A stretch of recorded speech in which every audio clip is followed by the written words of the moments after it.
como o dentista pode trabalhar dentro da medicina do sono, qual que é o papel do dentista, né? Valorizar a nossa participação dentro das equipes multidisciplinares e passar para os dentistas a importância de se fazer a certificação, né, pela ABROS, pela ABS, e qual é o caminho das pedras, né, para poder fazer a certificação.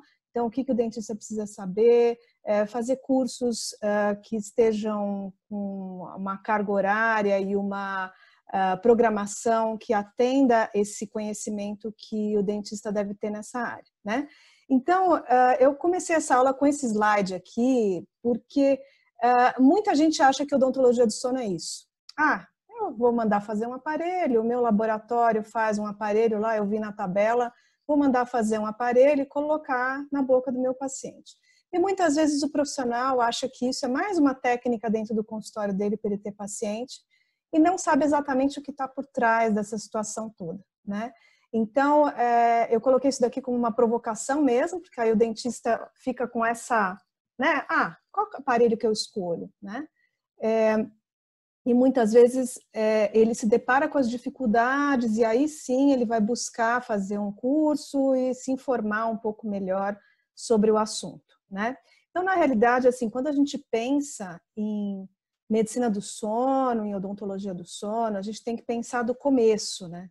Então, a gente tem que pensar que a gente tem que começar aqui do que é o sono, né? Quem trabalha com sono tem que saber o que é o normal, o que é o não normal, quais são os distúrbios, né? De cada um dos distúrbios que a gente mais vai atuar, qual é a fisiopatologia, como reconhecer, como diagnosticar esses pacientes, né? Quais são as comorbidades, as situações clínicas que podem acontecer ao mesmo tempo.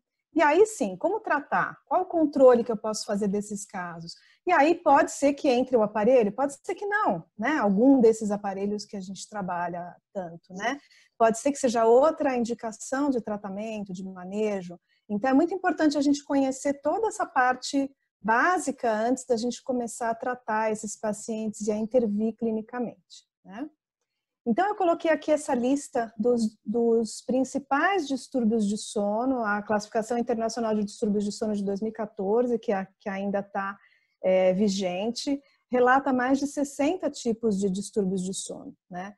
E então, para a gente ver a quantidade de coisas que a gente está, né, falando, a gente simplesmente estava falando aqui, né, com aparelho, a gente está falando de apneia obstrutiva do sono, de ronco, mas ela é uma no meio de tantas outras, né? E as frequências desses distúrbios, dos que a gente mais vai ver em clínica, são bastante altas, as prevalências, né? Então, segundo o estudo publicado em 2008 aqui em São Paulo, a prevalência de insônia, que está muito presente nos nossos pacientes apneicos, principalmente as mulheres, nos pacientes com DTM, dor orofacial, e os pacientes que têm bruxismo. Então, isso é uma coisa que a gente precisa ter em mente também, a importância do dentista entender um pouco de insônia, embora não seja a gente que vai tratar esses pacientes de forma isolada. Os distúrbios respiratórios do sono, a síndrome da apneia obstrutiva do sono atinge aí uma parcela de 1/3, mais ou menos, da população adulta da cidade de São Paulo. 23% com síndrome de pernas inquietas, 5% de movimentos periódicos dos membros e quase 13% de bruxismo do sono, tá?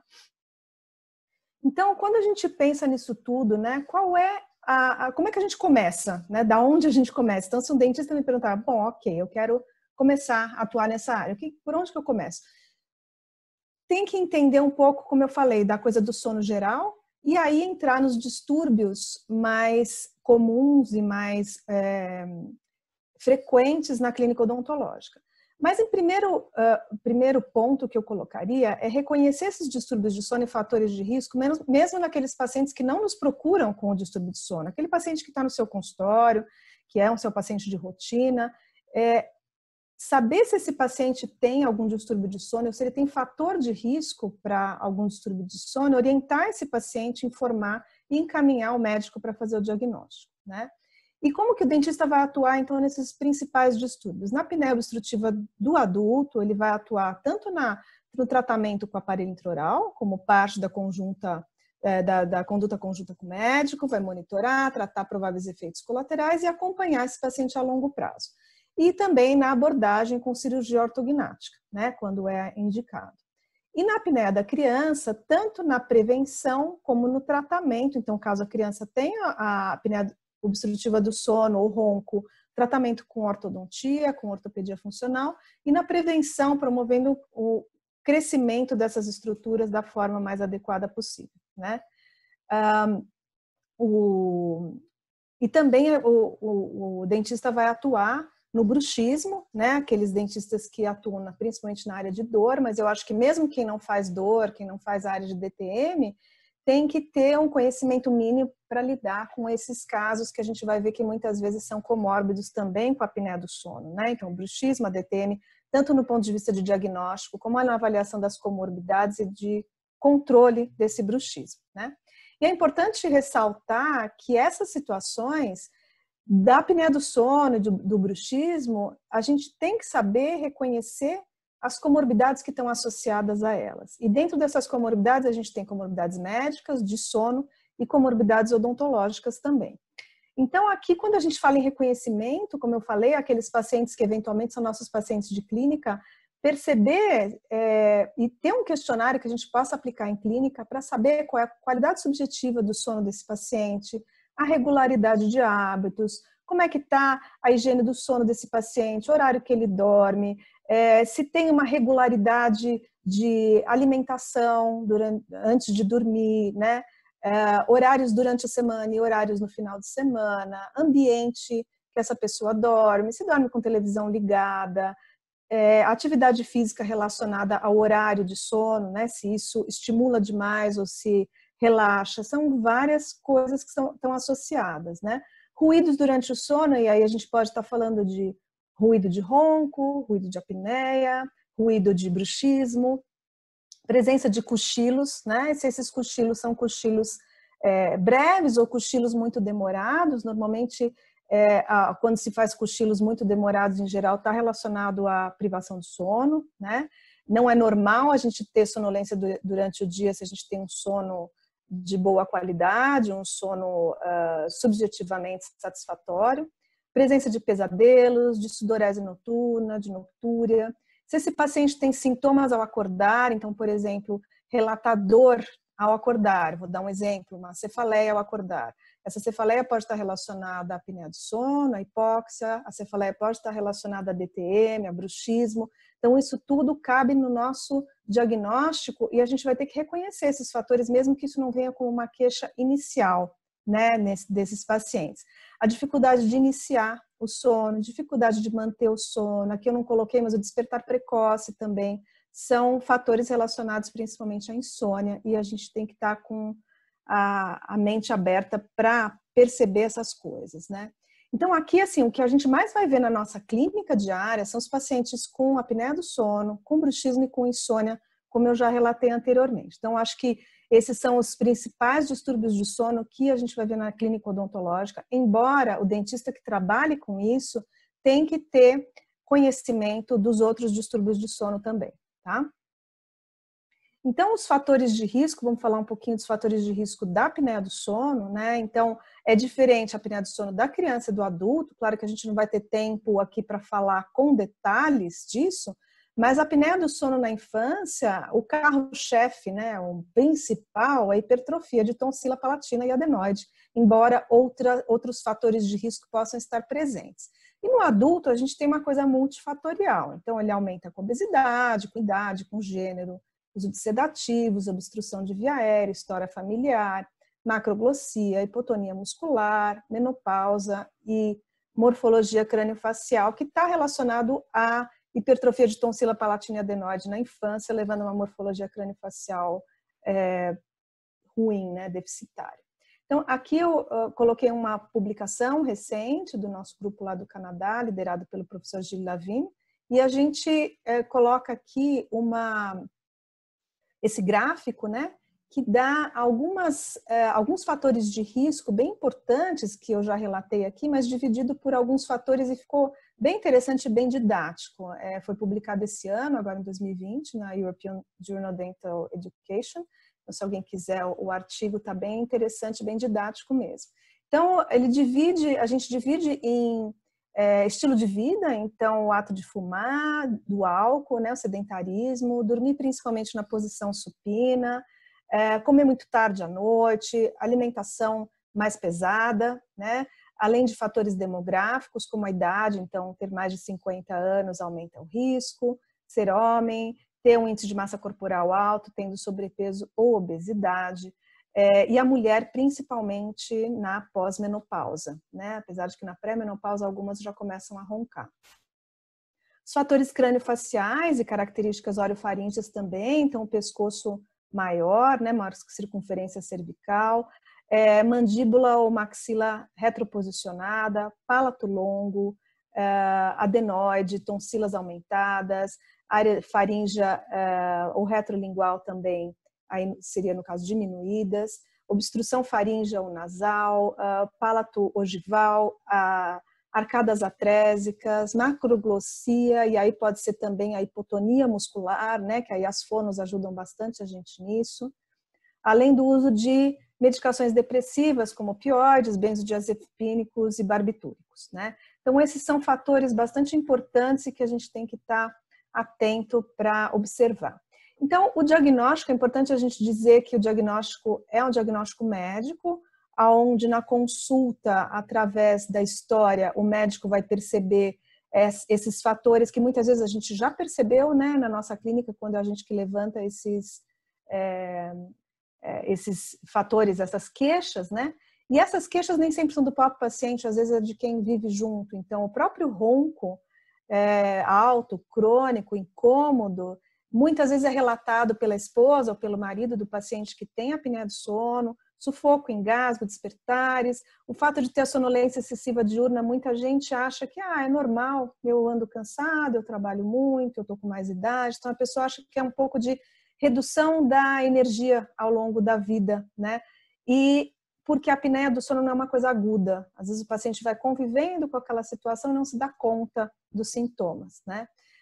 Às vezes o paciente já vem com queixa de ter passado por um acidente de trabalho, um acidente automobilístico, às vezes a família falando de alterações de humor, perda de memória, de atenção, irritabilidade, e associado a isso, o médico, em geral, pede um exame de polissonografia ou um exame domiciliar e, eventualmente, exames complementares quando se julgar necessário.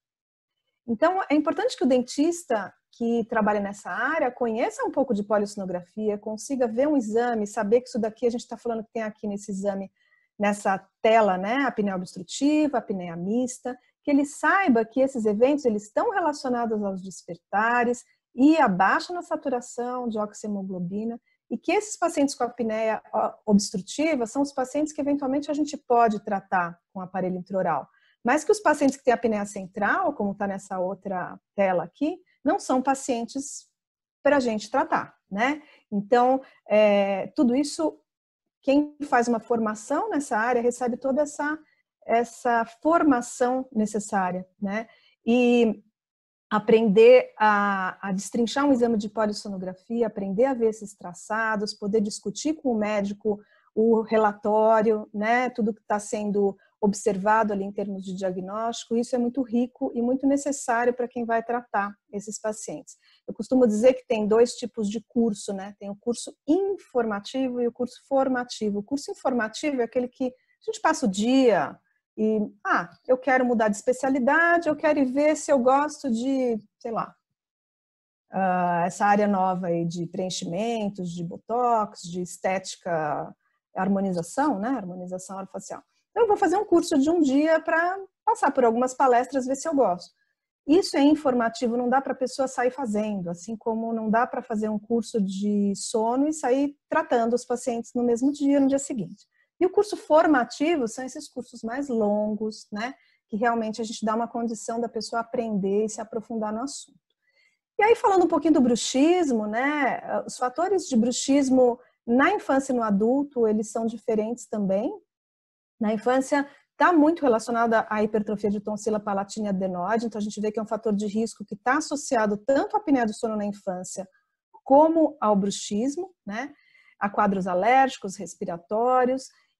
eventualmente relacionado a algumas síndromes genéticas. E no adulto, já é uma situação um pouquinho diferente. A gente vê realmente que o que mais leva a gente a fazer o diagnóstico é a história, né? Então, a história do ranger apertar os dentes durante o sono, relatado por quem dorme junto, ou é uma história que já vem vindo ao longo da vida. O desgaste tem que estar relacionado à história clínica. Muitas vezes o desgaste pode ser desgaste por erosão ácida, pode ser atrição, pode ser abrasão, pode ser abifração, não necessariamente é um desgaste pelo bruxismo. Alguns pacientes podem desenvolver hipertrofia muscular, masseter. Alguns pacientes podem ter sintomas de dor por DTM e cefaleia ao acordar, outros pacientes não têm sintoma nenhum, né? E tem algumas comorbidades também associadas ao bruxismo, a gente infelizmente não vai poder falar de todas, mas isso é tão rico que hoje está se sugerindo, agora foi recentemente publicado esse mês pelo professor Peter Svensson e pelo professor Gilles Lavin, uma sugestão de se mudar a denominação do bruxismo normal, o bruxismo fisiológico, para normobruxismo, que seria um bruxismo mais comportamental, e o patobruxismo, o bruxismo relacionado a outras comorbidades, tá? E não é uma parcela muito grande desses pacientes, aí de 25% a 50%, que relatam pobre qualidade de sono. Então, não é todo mundo que tem bruxismo que dorme mal, tá? Então, isso é uma coisa que não necessariamente ajuda a gente a fazer o diagnóstico. Na realidade, pode até estar relacionado ao bruxismo, ao patobruxismo ou bruxismo relacionado às comorbidades. E aí, quando a gente vê essa tela aqui, né, tem um monte de coisa aqui que a gente pode reconhecer nesses pacientes, né? Um monte de comorbidades que podem estar relacionadas a esses distúrbios de sono. Então, assim, desde situações respiratórias, asma, alergia, obstrução nasal, até situações odontológicas, como desgaste, doença periodontal, situações relacionadas à dor, como dor orofacial crônica, cefaleia, uso de algumas drogas, substâncias aditivas, ansiedade, depressão, o refluxo gastroesofágico, que é extremamente comum, tanto no bruxismo quanto na apneia obstrutiva do sono. Então, todas essas situações têm que fazer parte da nossa vivência diária quando a gente atua nesses pacientes, né? E aí a gente vai ver, muitas vezes, uma inter-relação entre esses distúrbios. O bruxismo, a insônia, a apneia obstrutiva do sono, muitas vezes convivendo juntas ali no mesmo paciente, a gente tendo que fazer uma intervenção mais ampla, né? Muitas vezes multidisciplinar. Por isso que, quando a gente volta naquele primeiro slide, aqui, os aparelhinhos não é só aquilo definitivamente, tá? Então, por exemplo, na apneia do sono do adulto tem muitas variáveis que se combinam, né? Então, aqui, esse estudo do professor Malhotra mostrando que existem 22 fatores que se combinam entre si, né? Entre fatores de risco, mecanismos patogênicos e possíveis tratamentos. E a gente está ali no meio, né? O aparelho intraoral está ali, mas tem um monte de outras coisas que estão em volta, tá? Então, hoje se fala muito na medicina personalizada, né? Na fenotipagem, para a gente poder ter uma indicação melhor de tratamento e ter menos indicações pouco precisas, né? Então, antes a gente simplesmente setorizava o que era o quadro de ronco, a apneia leve e moderada e indicava um tratamento e a coisa era muito simples, né? Então é isso. Hoje a gente vê que isso não é mais tão simples assim como a gente descreve aqui. Talvez o que caiba nesse slide ainda é dizer o nosso papel aqui, né, de avaliação, fazer toda a documentação, indicar, titular, aparelho, acompanhar, contraindicar quando necessário e reencaminhar para o médico, até aí tudo bem, mas essa parte aqui do meio, o que a gente diz em relação às indicações de tratamento, não é mais tão simples dessa forma, tá? Então, uma vez realizado o diagnóstico, indicada a conduta terapêutica, por onde que a gente começa, né? Aparelho, orto, placa, controle de dor, medicamentos, o que a gente vai fazer? E quando associar tratamentos também. Então, na criança, como eu falei, o carro-chefe são as hipertrofias de tonsila palatina e adenoide. A associação da cirurgia de adenotonsilectomia com o tratamento ortodôntico e fonoterápico é o que tem mais sucesso mesmo. Tanto que tem esse estudo, publicado em 2011, que foi coordenado pelo professor Guilherme Minot, que infelizmente faleceu ano passado, onde todos os pacientes, eram 30 pacientes, foram submetidos à adenotonsilectomia e à expansão rápida de maxila. As crianças tinham uma idade média de 6 anos e meio, 28 dessas 30 crianças, o quadro solucionou completamente após os 2 tratamentos. E teve uma única criança que solucionou só com a cirurgia. Então, vocês vejam, aumentei um pouquinho a tabela para ficar mais fácil de enxergar. No grupo 1, eles começaram com a cirurgia, depois fizeram a ortodontia. O grupo 2 começou com a orto, depois fez a cirurgia. Vocês vejam que os números são muito próximos, né? Eles não tinham diferença aqui, então eram grupos bem similares.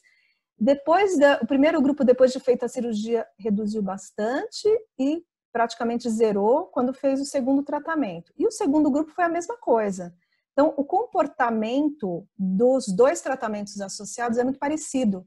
Então, associando os 2, tanto faz se a gente começa pela orto ou começa pela cirurgia, mas é importante que esses pacientes recebam a avaliação do ortodontista e a avaliação do otorrino para que seja feita dessa forma casada, é o que funciona melhor. Na apneia do sono do adulto, aí sim a gente vai entrar com os aparelhos intraorais, né? Hoje a gente tem basicamente esses 2 primeiros grupos aqui, que são os aparelhos de avanço mandibular e os retentores linguais. A gente tem usado muito essa denominação que a Academia Americana usa, onde eles colocam, só que lá seria só Oral Appliance, que é o OA, e eles colocam o avanço mandibular aqui embaixo ou o retentor de língua, tá? Esses outros aparelhos praticamente não se usa mais, a não ser a associação de aparelho com CPAP, que muito raramente é utilizado, quando a gente quer reduzir a pressão de CPAP. Então, tem vários tipos de aparelho, eles diferem quanto ao método de retenção, o fato do material ser flexível ou não, o fato deles serem ajustáveis e o quanto esse ajuste é preciso, o quanto a gente tem de abertura vertical, a liberdade do movimento lateral e se o aparelho é confeccionado individualmente, né, em laboratório, ou se ele é pré-fabricado. Então, aqui a gente tem do lado esquerdo os retentores linguais, né? Eu tenho aqui 4 tipos de retentor lingual, são usados muito raramente, mais para aqueles pacientes realmente edentados totais. E os aparelhos de avanço mandibular, aí sim a gente usa com mais frequência, tem os pré-fabricados, os individualizados, tipo monobloco nos 2, né? Ou tipo ajustável, que tem algum dispositivo de avanço, tá? Os individualizados aqui são sempre confeccionados para o próprio paciente sobre os modelos e sobre o registro de mordida, na altura e na protrusão que a gente desenha para o laboratório. E existem também os aparelhos que a gente usa para titular durante a polissonografia, tá? Aqui eu não estou nem falando do aparelho de titulação com controle remoto. O que a gente mais usa hoje em dia, que a literatura mais recomenda, são realmente os aparelhos individualizados e ajustáveis. Aí tem uma série de modelos diferentes na literatura. Em geral, a gente coloca que esses aparelhos, o ideal seria que eles tivessem dispositivos de avanço que sejam realmente precisos. Existem alguns aparelhos, como esse aqui, por exemplo, que ele não dá muita precisão, porque a gente não consegue determinar exatamente o quanto de avanço foi feito, tá?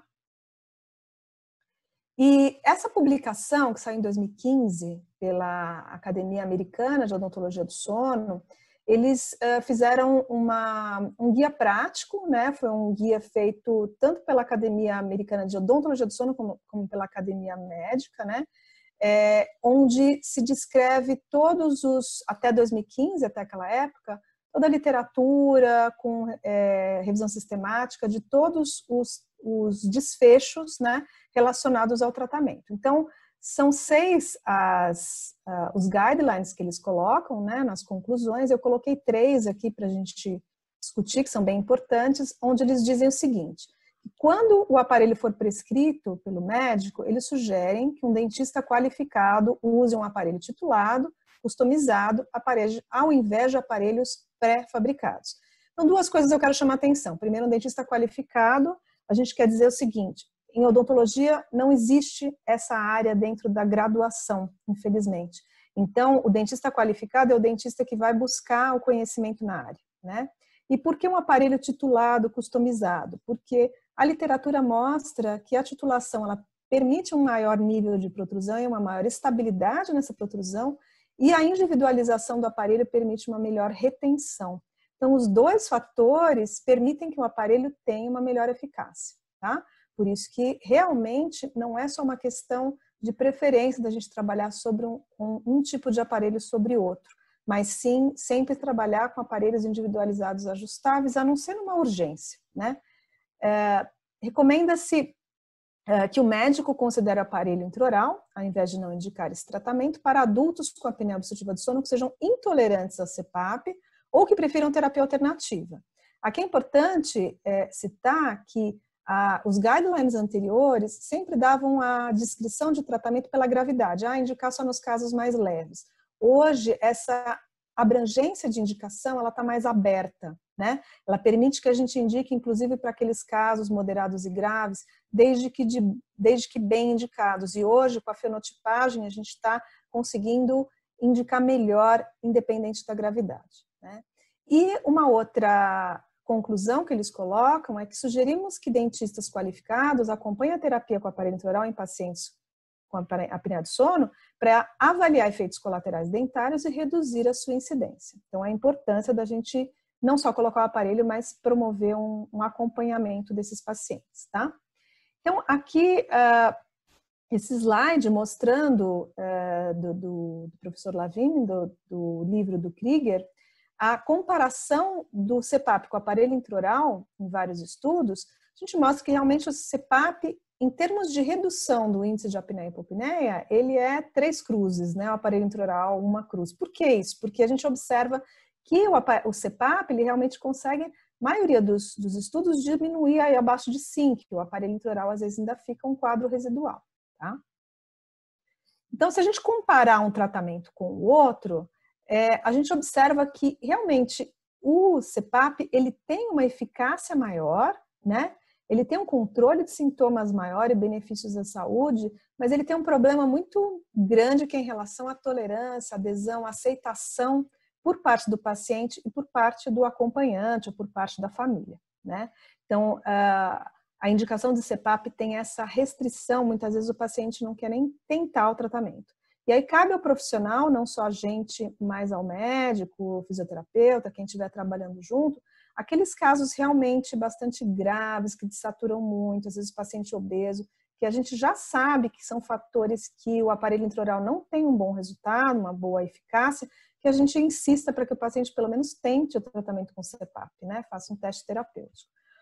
E é importante relatar que a literatura descreve, como esse estudo aqui de 2013, descrevendo que quando a gente compara ambos os tratamentos, como o CPAP tem uma baixa aceitação e os pacientes muitas vezes removem o aparelho no meio da noite, a gente acaba tendo o que é chamado de alívio médio da doença, ou MDA, parecido, que é essa área da curva, né?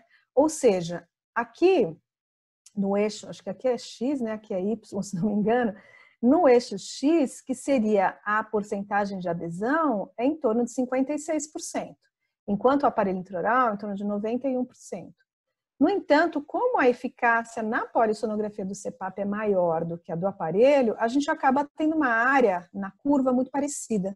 Então, o que se diz muito na literatura hoje é que o MDA, o alívio médio da doença, é muito parecido entre os dois tratamentos clínicos de excelência, que são os mais utilizados hoje, que é o aparelho intraoral e o CPAP, tá? E aí, falando um pouquinho de bruxismo, né? A gente falou tanto do tratamento da apneia do sono. É importante a gente relatar alguns fatores bastante relevantes aqui nesse tratamento, e aqui eu mostro esse estudo feito em Montreal, coordenado pelo professor Lavigne, onde se mostra que a placa estabilizadora oclusal, né, aquela que a gente tanto usa para os pacientes com bruxismo, para proteção dos dentes contra o desgaste, tal, eventualmente a gente usa nos pacientes com dor, com DTM, muitas vezes ela pode promover uma piora na respiração em adultos se eles já roncarem ou se eles tiverem apneia do sono.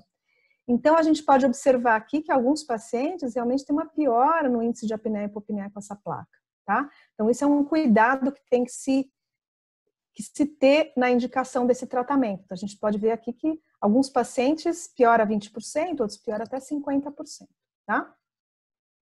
E se a gente colocar a placa no arco inferior, será que é a mesma coisa, né? Parece que é melhor colocar no arco inferior do que colocar no arco superior. Então, esse outro estudo também feito lá na Universidade de Montreal mostra que quando se coloca no arco inferior, diminui-se 34% do número de episódios de bruxismo, mas se a gente colocar um aparelho intraoral, que normalmente é usado para apneia do sono, no paciente que tem bruxismo, ele não tem apneia, não ronca, mas eu quero ver o que acontece com o bruxismo dele. Se eu colocar um aparelho só numa posição assim habitual, sem avançar, muito parecido. Mas se eu avançar um pouquinho mais, o resultado é ainda melhor, tá? E outros estudos mostraram dados muito semelhantes. Eu não vou relatar cada um deles, porque infelizmente a gente não tem o tempo disponível para isso. Bom, e se eu comparar olhando o horário aqui, Lívia. Se eu comparar a placa estabilizadora oclusal com o aparelho de avanço. Sibeli. Tá bem no tempo? Oi. Então, eu não tive coragem de te interromper no horário que você pediu. Eu deixei você tá bom, então eu vou dar uma porque eu achei corridinha. que fosse mais importante. Então, faltam 5 minutos só para a reunião acabar. Daí você que decide. Tá, vou ter que tomar esses 5 minutos. Eu vou pedir para o pessoal mandar as dúvidas por e-mail, eu respondo uma por uma, tá? Eles podem mandar, ou a gente pode entrar em outra plataforma para fazer uma discussão e fazer perguntas, assim, uns 15 minutos. O que você acha? Pode ser, só se você fizer colocar um outro número de reunião, a gente entra de novo. Pode ser? Tá. Bom, então a placa, se eu comparar a placa superior com placa inferior, a redução na quantidade de episódios de bruxismo mais ou menos é igual a curto prazo, com o risco da placa superior poder aumentar a apneia do sono. A função basicamente é proteger, e se a gente tiver o risco de ter ronco, apneia, a síndrome da resistência, a gente coloca uma placa no arco inferior. E se eu colocar um aparelho de avanço mandibular no paciente que tem bruxismo, eu não preciso necessariamente protruir a mandíbula como eu faço nos casos de apneia. Essa placa pode funcionar só como um retentor, não permitindo que a mandíbula vá para trás, né? Não permitindo que vá para aquele movimento retro-posterior, tá? Posterior. Bom, e aí eu vou falar rapidamente de alguns medicamentos que é importante quem trabalha com sono, com esses distúrbios mais frequentes saber. Os benzodiazepínicos, então o clonazepam, que ele pode ter um efeito positivo no bruxismo, além dele ter o risco de dependência, ele pode ter a piora na apneia do sono, né? E dos antidepressivos, o bruxismo pode ser secundário a alguns inibidores seletivos de recaptação de serotonina, principalmente quando o paciente usa paroxetina, ficou errado aqui, venlafaxina e duloxetina. Foi descrito que pelo menos 2 a 4 meses de tratamento são suficientes para a gente começar a ver essas complicações, mais em mulheres e mais velhas, tá? Época menopausa ou pós-menopausa. Aqui eu não vou exatamente falar desse estudo da gabapentina comparado à placa oclusal, mas o que eu quero chamar a atenção é que a gabapentina, que é usada em muitos pacientes com dor orofacial, ela tem um risco de agravar a apneia obstrutiva do sono em pacientes idosos, principalmente em homens idosos. Então, isso é uma coisa que a gente deve ficar atento, porque a gente atende pacientes de mais idade quando a gente começa a trabalhar com a apneia do sono, tá? E a outra coisa é em relação à terapia posicional. Tanto o bruxismo como a apneia são mais frequentes em decúbito dorsal. E será que se a gente mudar esses pacientes de posição, eu vou ter um efeito positivo? A gente não sabe disso ainda. Aqui é um dado levantado no Ipsono, lá no nosso estudo, né? E 2 outros estudos já falam também que o bruxismo também é mais frequente em decúbito dorsal, assim como é a apneia. E aqui no nosso estudo epidemiológico lá mostrando que é mais frequente na posição supina também. Será que se eu fizer um paciente com bruxismo dormir mais de lado, eu vou diminuir o bruxismo? Não sabemos, tá? E um outro fator é relacionado à doença do refluxo, como a gente já estava falando, que é bastante frequente nos 2 distúrbios. E a doença do refluxo, ela, uma vez controlada, ela com remédios, né, com inibidor de bomba de próton, tanto melhora o bruxismo, nesse estudo aqui do lado esquerdo melhorou 7 de 12 pacientes, como melhora o índice de apneia, que diminuindo de 38 para 28, tá? Então, a gente pode controlar as 2 situações dessa forma. Eu queria, para finalizar, eu acho que a gente vai ter que retomar, Lívia, para finalizar, falar desses 2 documentos, né? Um é um capítulo de livro, desse livro do professor Lavigne, Medicina do Sono para Dentistas, né? Esse é um capítulo que a gente construiu a várias mãos, que é o papel dos dentistas na medicina do sono, e tem essa publicação recente de 2020. Então, assim, quem quiser ter acesso a esses documentos é o livro, né, que comprar no site da Quintessence, e esse documento, eu não sei se ele está aberto, tá? Mas os 2, tá bem legal, assim, porque a gente fala do papel geral do dentista na medicina do sono, né?